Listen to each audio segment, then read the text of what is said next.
ബീഹാർ തെരഞ്ഞെടുപ്പിൽ മഹാഗഠബന്ധന്റെ ഭാഗമായി നിൽക്കുമ്പോൾ പോലും കോൺഗ്രസ് നിരവധി സീറ്റുകളിലാണ് സ്വന്തം നിലയ്ക്ക് സ്ഥാനാർത്ഥികളെ നിർത്തിയത്. CPI മത്സരിക്കുന്ന 3 സീറ്റുകളിൽ കോൺഗ്രസ് സ്ഥാനാർത്ഥികളെ നിർത്തിയിട്ടുണ്ട്. CPI 9 സീറ്റുകളിലാണ് മത്സരിക്കുന്നത്. വിഷ്ണു തലവൂർ ദില്ലിയിൽ നിന്ന് ചേരുകയാണ്. വിഷ്ണു, ഒരു സഖ്യത്തിൽ മത്സരിക്കുമ്പോൾ കാണിക്കേണ്ടുന്ന സാമാന്യമായ ഒരു മര്യാദയുണ്ട്. ആ മര്യാദ കോൺഗ്രസ് ഇവിടെ ലംഘിക്കുകയാണ്. എന്തൊക്കെയാണ് ഇത് സംബന്ധിച്ച വിശദാംശം? ഷമി, തീർച്ചയായിട്ടും അത്തരത്തിൽ തന്നെയാണ്. കാരണം കോൺഗ്രസ് കഴിഞ്ഞ 2020 തെരഞ്ഞെടുപ്പിലും സമാനമായിട്ടുള്ള ഒരു നിലപാടായിരുന്നു സ്വീകരിച്ചത്. അന്ന് 70 സീറ്റുകൾ മത്സരിക്കാൻ വേണമെന്ന് കോൺഗ്രസ് ഒരു നിലപാട് കടുപ്പിക്കുകയും അത്തരത്തിൽ 70 സീറ്റിൽ മത്സരിച്ചതിൽ 19 സീറ്റ് മാത്രമായിരുന്നു 2020 കോൺഗ്രസിനെ ജയിക്കാൻ കഴിഞ്ഞത്. ആ ഒരു സമാന രീതിയിൽ തന്നെയാണ് ഈ 2025 കോൺഗ്രസ് പല നിലപാടുകളും സ്വീകരിക്കുന്നത്. പ്രത്യേകിച്ച് ഇപ്പോൾ ബീഹാറിൽ മഹാഗഠബന്ധന്റെ ഭാഗമായി നിൽക്കുമ്പോൾ പോലും പല സീറ്റുകളിലും കോൺഗ്രസ് സ്വന്തം നിലയ്ക്ക് സ്ഥാനാർത്ഥികളെ നിർത്തുന്നുണ്ട്. നേരത്തെ തന്നെ ഒരു സമവായം എത്തിയ സാഹചര്യത്തിൽ ഇത്തരത്തിൽ ഒരു സീറ്റിൽ സൗഹൃദ മത്സരങ്ങളൊക്കെ ഒഴിവാക്കാൻ സ്ഥാനാർത്ഥികളെ പിൻവലിക്കാനുള്ള ഒരു തീരുമാനം കൈക്കൊണ്ടിരുന്നു. അതിൻ്റെ അടിസ്ഥാനത്തിൽ മിക്ക പാർട്ടികളും അവരുടെ സ്ഥാനാർത്ഥികളെയൊക്കെ തന്നെ അവരുടെ നാമനിർദ്ദേശ പത്രിക പിൻവലിക്കുന്ന ഒരു സാഹചര്യമുണ്ടായിരുന്നു. പക്ഷേ കോൺഗ്രസ് ആകട്ടെ അത്തരമൊരു മര്യാദയിലേക്ക് കടക്കാതെ സ്ഥാനാർത്ഥികളെ പിൻവലിക്കാൻ തയ്യാറാകാത്തതോടു കൂടിയാണ് പല മണ്ഡലത്തിലും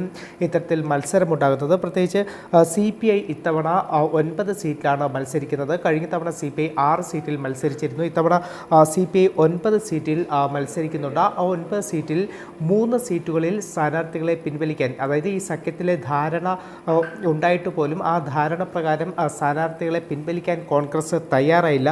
അതുകൊണ്ട് തന്നെയാണ് ബച്വാര, രാജപകർ, ബീഹാർ ഷെരീഫ് ഈ 3 മണ്ഡലങ്ങളിലാണ് ഇത്തരത്തിൽ CPI കോൺഗ്രസ് ഒരു മത്സരമുണ്ടാകുന്നത്. എന്തായാലും ഇന്ന് ദില്ലിയിൽ ചേർന്ന CPIയുടെ ദേശീയ നിർവാഹക സമിതി യോഗം ഇക്കാര്യമടക്കം, അതായത് കോൺഗ്രസ് സ്വീകരിച്ച ഈ ഒരു നിലപാട് സഖ്യ ധാരണ പോലും ലംഘിച്ചുകൊണ്ട് ഒരു മഹാസഖ്യത്തിൽ തന്നെ മത്സരത്തിലേക്കൊക്കെ പോകുന്ന ആ കോൺഗ്രസിൻ്റെ നിലപാടടക്കം ഇന്നത്തെ CPI ദേശീയ നിർവാഹക സമിതി യോഗത്തിൽ ചർച്ചയായിട്ടുണ്ട്. ഷമി, വിഷ്ണു, ഇപ്പോൾ നമുക്കറിയാം ഇടതുപക്ഷ കക്ഷികൾക്ക് പല മണ്ഡലങ്ങളിലും നല്ല സ്വാധീനമുള്ള കക്ഷികളാണ്. ഇപ്പോൾ ഈ രീതിയിലൊരു സമീപനം കോൺഗ്രസ് സ്വീകരിച്ചാൽ സ്വാഭാവികമായും കോൺഗ്രസ് മത്സരിക്കുന്ന മണ്ഡലങ്ങളിലും അത് ബാധിക്കും.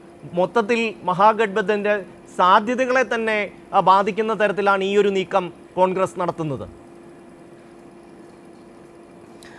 ഷമി, തീർച്ചയായിട്ടും അത്തരത്തിൽ തന്നെയാണ്. കാരണം ഇത്തവണ ബീഹാർ തെരഞ്ഞെടുപ്പ് അത് വലിയ, അല്ലെങ്കിൽ രാജ്യം വളരെ ഉറ്റുനോക്കുന്ന ഒരു തെരഞ്ഞെടുപ്പ് തന്നെയാണ്. കാരണം ബീഹാർ തീവ്ര വോട്ടർ പട്ടിക പരിഷ്കരണത്തിലൂടെ ലക്ഷക്കണക്കിന് ആളുകളെ പുറത്താക്കിയ ശേഷമുള്ള ഒരു തെരഞ്ഞെടുപ്പാണ് ബീഹാറിൽ നടക്കുന്നത്. അതോടൊപ്പം ഒരു വശത്ത് NDA ഇത്തവണ തിരിച്ച് വീണ്ടും അധികാര തുടർച്ച തന്നെ ലക്ഷ്യമിടുന്നു. പക്ഷേ മഹാഗഠബന്ധൻ ഇത്തവണ അതിശക്തമായിട്ട് മത്സരരംഗത്ത് വലിയ വെല്ലുവിളി ഉയർത്തിക്കൊണ്ട് തന്നെയാണ് മത്സരരംഗത്തുള്ളത്. അപ്പോൾ അത്തരത്തിലൊരു സാഹചര്യത്തിലാണ് കോൺഗ്രസിൻ്റെ ഭാഗത്തു നിന്ന് ഇത്തരമൊരു സമീപനമുണ്ടാകുന്നത്. പല സീറ്റുകളിലും ഇത്തരത്തിൽ മത്സരത്തിലേക്ക് കടക്കുന്ന ഒരു സാഹചര്യം തന്നെയാണ്. കോൺഗ്രസ്, CPI, RJD, കോൺഗ്രസ് അത്തരത്തിൽ വലിയ ഒരു മത്സരം പല മണ്ഡലങ്ങളിലും മഹാസഖ്യത്തിനകത്ത് തന്നെ മത്സരം ഉണ്ടാകുന്നു. ഈ ഒരു മത്സരം ഉണ്ടാകുമ്പോൾ അവിടെ കോൺഗ്രസിൻ്റെ നിലപാട് കാരണം അവിടെ ഗുണം ലഭിക്കുന്നത് NDAക്കാണ് എന്ന വിമർശനം പോലും അതിശക്തമായി ഉയർന്നു വരുന്നുണ്ട്. കാരണം ഇത്തരത്തിൽ ബീഹാർ തെരഞ്ഞെടുപ്പിൽ ഞാൻ പറഞ്ഞതുപോലെ വളരെ നിർണായകമാണ്. അതോടൊപ്പം തന്നെ ഇത്തവണ കൂടുതൽ പാർട്ടികൾ ബീഹാർ തെരഞ്ഞെടുപ്പിലേക്ക് എത്തുന്നു. ഒരു വശത്ത് ആം ആദ്മി പാർട്ടി എല്ലാ സീറ്റുകളിലും സ്ഥാനാർത്ഥികളെ പ്രഖ്യാപിക്കുന്നു. പ്രശാന്ത് കിഷോറിൻ്റെ ജൻ സൂരജ് പാർട്ടി സ്ഥാനാർത്ഥികളെ പ്രഖ്യാപിക്കുന്നു. പ്രശാന്ത് കിഷോർ കഴിഞ്ഞ മാസങ്ങളായി ബീഹാറിൽ ഒരു തെരഞ്ഞെടുപ്പ് പ്രചരണമൊക്കെ തന്നെ നടത്തുന്ന സാഹചര്യമുണ്ട്. അപ്പോൾ ഈ പ്രതിപക്ഷത്തിൻ്റെ അല്ലെങ്കിൽ മഹാസഖ്യത്തിൻ്റെ വോട്ട് ഭിന്നിപ്പിക്കുക എന്ന ലക്ഷ്യം നേരത്തെ തന്നെ ബീഹാറിൽ നടക്കുന്നുണ്ട്. ആം ആദ്മി, ജൻ സൂരജ് പാർട്ടികൾക്ക് അത്തരത്തിൽ വോട്ട് കട്ടർമാരായി പ്രവർത്തിക്കും. ഒവൈസി ഇത്തവണ നിരവധി സീറ്റുകളിൽ സ്ഥാനാർത്ഥികളെ പ്രഖ്യാപിച്ച് മത്സരിക്കുന്ന സാഹചര്യമുണ്ട്. അപ്പോൾ അത്തരത്തിൽ ഒരു വശത്ത് മഹാഗഠബന്ധൻ്റെ വോട്ട് ഭിന്നിപ്പിക്കാനുള്ള ശ്രമങ്ങൾ നടക്കുമ്പോഴാണ് കോൺഗ്രസും ഇത്തരത്തിൽ വോട്ട് ഭിന്നിപ്പിക്കാനുള്ള ചില നീക്കങ്ങൾ പല മണ്ഡലങ്ങളിലും നടത്തിയത്. ഷമി,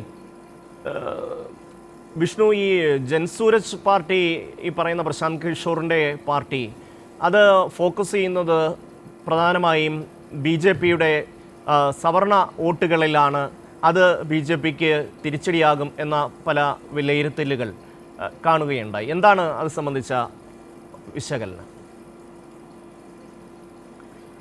ഷമി, തീർച്ചയായിട്ടും ഈ പ്രശാന്ത് കിഷോറിൻ്റെ ജൻ സുരേഷ് പാർട്ടി അത് പുതിയ പാർട്ടിയാണ്. ആദ്യമായിട്ടാണ് ഒരു തെരഞ്ഞെടുപ്പ് രംഗത്തേക്ക് വരുന്നത്. പക്ഷേ പ്രശാന്ത് കിഷോർ കഴിഞ്ഞ വർഷങ്ങളായി തന്നെ നമുക്കറിയാം വലിയൊരു തെരഞ്ഞെടുപ്പ് തന്ത്രജ്ഞൻ കൂടിയാണ് പ്രശാന്ത് കിഷോർ പലതവണ പ്രഖ്യാപിച്ചൊരു കാര്യമെന്ന് പറയുന്നത് ഇത്തവണ ബീഹാറിൽ ഈ ജൻ സുരേഷ് പാർട്ടി മഹാഗഠബന്ധനെയല്ല നേരിടുന്നത്, മറിച്ച് BJP ആണ് നേരിടുന്നത് എന്നൊരു കാര്യം പ്രശാന്ത് കിഷോർ പല ആവർത്തി പറയുകയും ചെയ്തിട്ടുണ്ട്. അത്തരത്തിൽ ഉള്ള നീക്കം തന്നെയാണ് ജൻ സുരേഷ് പാർട്ടിയുടെ ഭാഗത്തു നിന്നും ബീഹാറിൽ ഉണ്ടാകുന്നത്. എന്നിരുന്നാൽ പോലും ഞാൻ നേരത്തെ ചൂണ്ടിക്കാട്ടിയതുപോലെ ഈ പ്രതിപക്ഷ വോട്ടുകളിൽ വലിയൊരു വിള്ളലുണ്ടാക്കാൻ ജൻ സുരേഷ് പാർട്ടിക്ക് ശ്രമിക്കുന്നു എന്ന് തന്നെയാണ് നമുക്ക് മനസ്സിലാക്കാൻ കഴിയുന്നത്. പ്രത്യേകിച്ച് പല മേഖലകളിലും BJP